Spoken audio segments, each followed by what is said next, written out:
everyone, welcome back to my channel. My name is Torie and this is Holy City Mystic. Thank you so much for being here. So I collaborated with the amazing Anna from AstroVisionary to do this sign series where we go through and we talk about the bad reputations that each sign gets and why, and actually why these signs are truly amazing. So the sign we're going to talk about today is Gemini. Gemini gets some hate. Yeah. Have you noticed? Gemini is one of the signs where it's like so many people have so much to say about Geminis. And it's really sad because they're wonderful. Yeah, but I can see why many people would think so, like, because Geminis, oh yeah, right there. Oh, yeah, let me pop this up real fast. Okay, Yeah. me, I'm never dating again. Also Gemini. He's so cute. Here we go again. So kind of that stereotype of being very easy to change, or like having that kind of ADD squirrel mentality where it's just like, ooh, what's this? Ooh, what's this? And then I like your personality. Thanks. Which one? Gemini. They have all these personalities. That's really accurate. So, I mean, one of the stereotypes is Geminis are two-faced. They're the twins. So they're two-faced. They'll say one thing one moment and then say another thing the next moment. So you can never really trust them. Another thing is they're unemotional because they have so much air energy in them. And so they're like, you know, if somebody's crying or something, they're just kind of like, ooh, you know, let me know when you're done. Yeah. Like, well, we'll talk later.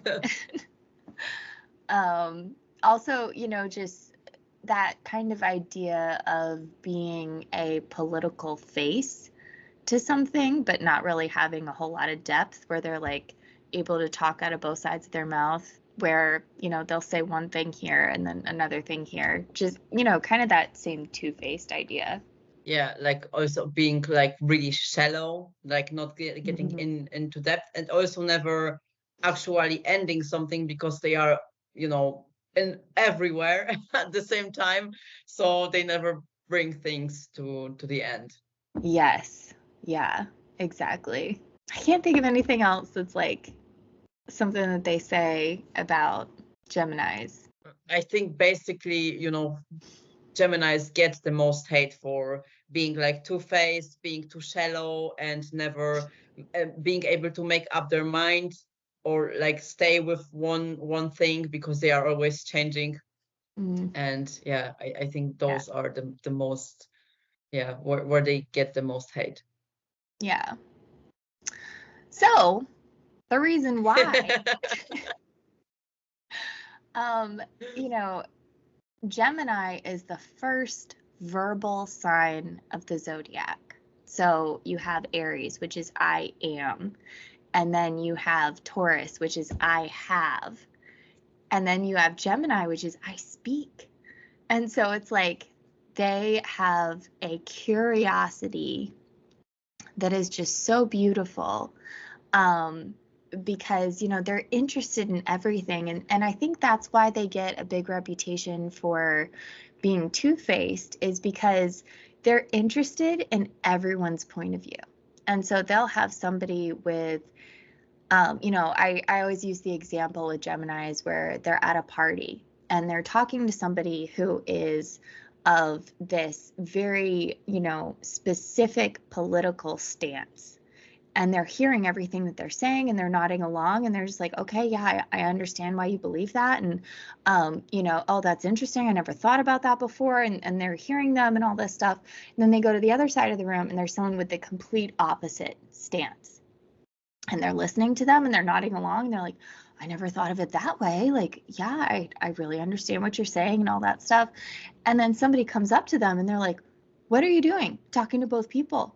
But for Gemini, it's just information. Like, they don't really get their gut into things like other signs do, but they're just like, you know, yeah, I really understood his perspective and then I really understood that perspective. And, you know, it was just so interesting to me and I just wanted to hear about it. But it's really hard to, like, you know, ask a Gemini, like, hey, what do you believe? because they're like, well, this is this perspective, this is that perspective, but it's like, no, I need to nail you down. But it's basically a squirrel that you really can't nail down because they're so interested in everything. Like they're the first Mercury ruled sign and then the first mutable sign. So like they have so many different interests. They have so many different things that they're excited to learn about and all that stuff. That's a really good example. Like I've heard Gemini described before, but how you explain it, it shows also that there's this depth about them because they are not taking things personally, and they are willing to hear both sides. And for them, it's just, it doesn't have to be I only choose one thing. They can live with both things, and they don't have to only see one thing as being true and then dismiss the other, because they are the ones who are like, okay, both sides can be right. And I also think for Gemini there is this childlike curiosity that they keep their whole life, where they are always excited like a child about everything that's, oh, what's that? Oh, and I need to learn this or that. So they are very curious about so many things, and I think it's a really great quality, because with a Gemini you will never get bored. Yeah, it's true. Because they will never get bored. Like they're like, Yeah. just everything is new and fun and exciting and all that stuff. Yeah. Another thing about Geminis that I think is so important and we need it so much in the world is the ability to not sink into emotion. And, a Gemini, they kind of have like the tagline of like, it's not that deep, which really frustrates like maybe a deep Cancer or a deep Scorpio where like everything is deep, like what cereal you chose for breakfast, like that is a very big decision that you really need to care about, and like Gemini, they can literally be at a dinner party talking about death. Like, it's just information for them. Like they don't get very deep with stuff, which I think is so helpful because they don't get their gut into things. Like they don't get super emotional about something. They're able to talk about something on an intellectual level without it getting personal. I think that's a really nice quality. But I also, as you said, understand why many of the signs don't get along with them, because I like, for me also many things are more important, but I really do enjoy the quality of Gemini, where they take everything a little bit lighthearted. So not everything has to have a deeper meaning, or not everything has to be so serious. They are just, curious about the world, and there's this also spark, not as with Aries where there's this spark of fire, but like more on a intellectual level, this curiosity. I think it can be really, really amazing to be around. Yeah. They're they're like easy breezy, where Yeah. it's like they have that air quality, but it's just like it's very light, it's very good, just very enjoyable. And one of the things that I really love the most about Gemini, but just that quality of letting, if like that quality of connection that doesn't have to go very deep. Like, especially if somebody has a Gemini moon, they love chatting. You can be talking about coffee, you can be talking about death. Like, it doesn't really matter what you're talking about, but just that ability to really connect with somebody through conversation, like that is kind of what fills up their emotional bank account, their cup. They're really able to connect with somebody just from talking, just from sharing ideas. And I think that's so important because we have so many moons in the zodiac that are a lot heavier and they require a lot more to feel filled up. And then you have Gemini that like they just want to read a bunch of articles and, like maybe talk to you about what's on their mind, and then they're happy, like they're good to go. Yeah.